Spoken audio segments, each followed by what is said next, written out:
ഒരുപക്ഷെ രോഹിത് ശർമ്മയെയും വിരാട് കോഹ്ലിയും ഒക്കെ തന്നെ ഒരു ICC ടൂർണമെന്റിൽ ഇന്ത്യൻ കുപ്പായത്തിൽ അവസാനമായി കാണാവുന്ന ഒരു ടൂർണമെന്റ് ആയിരിക്കും ഇത് എന്ന് തന്നെയാണ് പലരും വിലയിരുത്തുന്നത്. ഈ താരങ്ങൾ തന്നെയാണ് ഇന്നത്തെ മത്സരത്തിൽ ക്രൂഷ്യൽ സാന്നിധ്യം ഉണ്ടാവുക. ഒപ്പം തന്നെ കീ പ്ലേയേഴ്സായി മാറാൻ പോകുന്നതും ഇവരൊക്കെ തന്നെയായിരിക്കും. ഇന്നത്തെ മത്സരത്തിലെ കീ പ്ലേയേഴ്സ് ആരൊക്കെയൊന്ന് പരിശോധിച്ച് വരാം. ആദ്യം ഇന്ത്യൻ നായകൻ രോഹിത് ശർമ്മയാണ്. രോഹിത് ശർമ്മയ്ക്ക് പാകിസ്ഥാനെതിരെ മികച്ച റെക്കോർഡാണുള്ളത്. 19 മത്സരങ്ങളിൽ 873 റൺസാണ് രോഹിത്തിൻ്റെ സമ്പാദ്യം. ശരാശരി 51.35.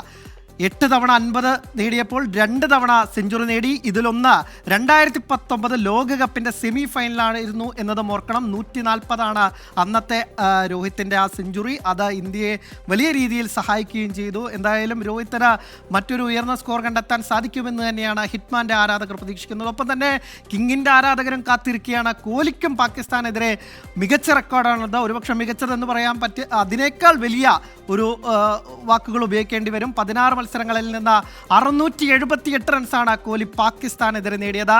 52.15 കോഹ്ലിയുടെ ആവറേജ്. 2 തവണ അർദ്ധ സെഞ്ചുറി നേടിയപ്പോൾ 3 തവണ കോഹ്ലി സെഞ്ചുറി നേടി. ഇതിലൊരു 183 കോഹ്ലിയുടെ ഏറ്റവും ഉയർന്ന സ്കോറായിട്ടുള്ള 183 നേടിയത് പാകിസ്ഥാനെതിരെയാണ്. ഏഷ്യ കപ്പിലാണ് ഈ പ്രകടനം വന്നത്.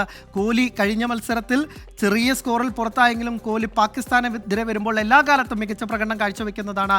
കോഹ്ലി ഇന്നും മികച്ച പ്രകടനം കാഴ്ചവെക്കുമെന്ന് തന്നെയാണ് കിങ് കോഹ്ലിയുടെ ആരാധകർ പ്രതീക്ഷിക്കുന്നത്. ഒപ്പം തന്നെ ബൗളിംഗ് നിരയിലേക്ക് വരികയാണെങ്കിൽ മുഹമ്മദ് ഷമിയിലാണ് ഇന്ത്യ പ്രതീക്ഷ വയ്ക്കുന്നത്. ഇന്ത്യയുടെ കുന്തമുന ഷമി തന്നെയായിരിക്കുമെന്നാണ് പ്രതീക്ഷിക്കുന്നത്. 3 മത്സരങ്ങളിലാണ് ഇതുവരെ ഷമി പാകിസ്ഥാനെതിരെ കളിച്ചത്. 5 വിക്കറ്റ് നേടാനായി. ഇതിൽ ഒരു മത്സരത്തിൽ 4 വിക്കറ്റ് എടുത്തതാണ് ഷമിയുടെ ബെസ്റ്റ് പ്രകടനം. ഇനി പാകിസ്ഥാൻ്റെ താരങ്ങളിലേക്ക് വരികയാണെങ്കിൽ ബാബർ അസം ഒരുപക്ഷെ അദ്ദേഹത്തിൻ്റെ ഫോമിൻ്റെ വലിയ ഫോമിലൊന്നും അല്ലെങ്കിൽ പോലും ഇന്ത്യക്കെതിരെയും അദ്ദേഹത്തിൻ്റെ റെക്കോർഡ്സ് അത്ര നല്ലതൊന്നുമല്ല. 8 മത്സരങ്ങളിൽ 218 റൺസാണ് ബാബർ അസമിന് ഇതുവരെ ഇന്ത്യക്കെതിരെ നേടാനായത്. 31.14 ആവറേജ്. ഒരു അർദ്ധ സെഞ്ചുറി നേടിയിട്ടുണ്ട്. അതാണ് അദ്ദേഹത്തിൻ്റെ ഉയർന്ന സ്കോറിന്. ഇതുവരെ സെഞ്ചുറി ഒന്നും നേടാൻ സാധിച്ചിട്ടില്ല. ഫക്കർ സമാനായിരുന്നു ഒരുപക്ഷെ ഇന്നത്തെ മത്സരത്തിൽ തിളങ്ങേണ്ടിയിരുന്ന ഒരു താരം. അദ്ദേഹത്തിന് പരിക്കേറ്റ് പുറത്തായതോടുകൂടി ഇന്ന് ഫക്കർ സമാൻ കളിക്കുന്നില്ല. മുഹമ്മദ് റിസ്വാൻ അവരുടെ ക്യാപ്റ്റൻ, അദ്ദേഹത്തിന് 3 മത്സരങ്ങളിൽ നിന്ന് 51 റൺസ് ഇന്ത്യക്കെതിരെ നേടാനായിട്ടുണ്ട്. 49 റൺസാണ് ഉയർന്ന സ്കോർ. അർദ്ധ സെഞ്ചുറിയോ ഒന്നും തന്നെയില്ല. ബൗളിംഗ് നിരയിലേക്ക് വരുമ്പോൾ ഷഹീൻ ഷാ അഫ്രീദി, ഇന്ത്യ ഏറ്റവും പേടിക്കുന്നതും ഈ താരത്തെ തന്നെയായിരിക്കും. 4 മത്സരങ്ങളിൽ 7 വിക്കറ്റ് വീഴ്ത്തിയ ഷഹീൻ ഷാ അഫ്രീദിയെ കരുതലോടെ തന്നെയായിരിക്കും കളിക്കുക. പ്രത്യേകിച്ച് രോഹിത് ശർമ്മ എന്നും അദ്ദേഹത്തിൻ്റെ പന്തുകളെ സസൂക്ഷ്മം കളിക്കേണ്ടിയിരിക്കുന്നത് രോഹിത്തിന് ശ്രദ്ധിക്കേണ്ടിയിരിക്കുന്നു. ഒരുപക്ഷെ രോഹിത് ഏറ്റവും പേടിക്കുന്നതും അല്ലെങ്കിൽ ചെറിയ തരത്തിലെങ്കിലും ശ്രദ്ധയോടെ കളിക്കുന്നത് ഈ ഷഹീൻ ഷാ അഫ്രീദിയെ തന്നെയായിരിക്കും.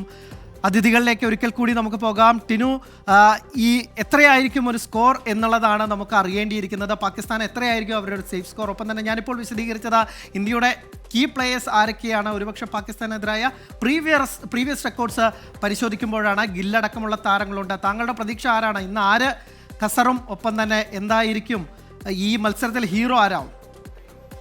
ഒരു 270-280 പാകിസ്ഥാൻ എടുക്കാൻ കഴിഞ്ഞാൽ തീർച്ചയായിട്ടും ഒരു വെല്ലുവിളി തന്നെയായിരിക്കും ഇന്ത്യയെ സംബന്ധിച്ച്. ടേൺ കാണുകയാണെങ്കിൽ, പിച്ചിൽ ടേൺ ഉണ്ടെങ്കിൽ, ടേൺ ഇല്ല അല്ലെങ്കിൽ ടേൺ അല്ല, പൊതുവെ ഈ പിച്ചിൽ നമ്മൾ കാണുന്ന ഒരു സ്ലോ പ്രതീതിയാണ് പിച്ചിൻ്റെ ടേൺ അധികമില്ല, സ്ലോ ആണ്, ഓവർ യൂസ്ഡ് പിച്ചസ് ആണ്. അതുകൊണ്ട് തന്നെയാണ്. എന്നിരുന്നാലും ഇന്ത്യയെ സംബന്ധിച്ച് ഇന്ത്യയുടെ മിഡിൽ ഓർഡർ ഇന്ന് തിളങ്ങും എന്നാണ് ഞാൻ കാണുന്നത്. എസ്പെഷ്യലി ശ്രേയസ് അയ്യർ, KL രാഹുൽ, ഹാർദിക് പാണ്ഡ്യ, അക്ഷർ പട്ടേൽ, രവീന്ദ്ര ജഡേജ, ഈ ഒരു ശക്തമായ മിഡിൽ ഓർഡർ ഇന്ന് ഇന്ത്യയെ തുണയ്ക്കും എന്ന് ഞാൻ കാണുന്നു.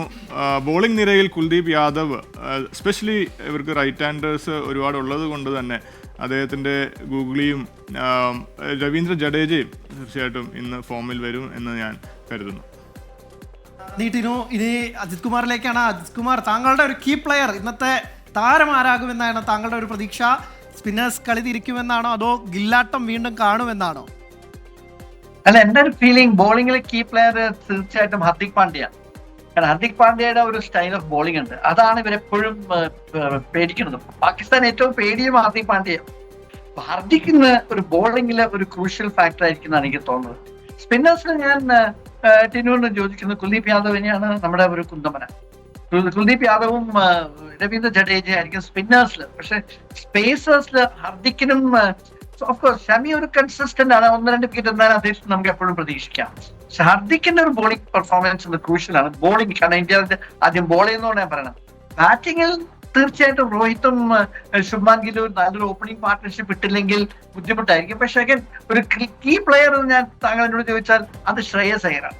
കാരണം ശ്രേയസ് അയ്യർ പാകിസ്ഥാനായിട്ട് നന്നായിട്ട് പെർഫോം ചെയ്ത പ്ലെയറാണ്. പ്രത്യേകിച്ച് കഴിഞ്ഞ തവണ നമ്മള് വേൾഡ് കപ്പിലും കണ്ടാണ് ശ്രേയസിന്റെ ആ ഒരു കൺസിസ്റ്റന്റ് പെർഫോമൻസും KL രാഹുലും. ഇവർ രണ്ടുപേരായിരിക്കും ഇന്ത്യയെ വിജയത്തിലേക്ക് കൊണ്ടുപോകാന്നാണ് എന്റെ ഒരു അനുമാനം.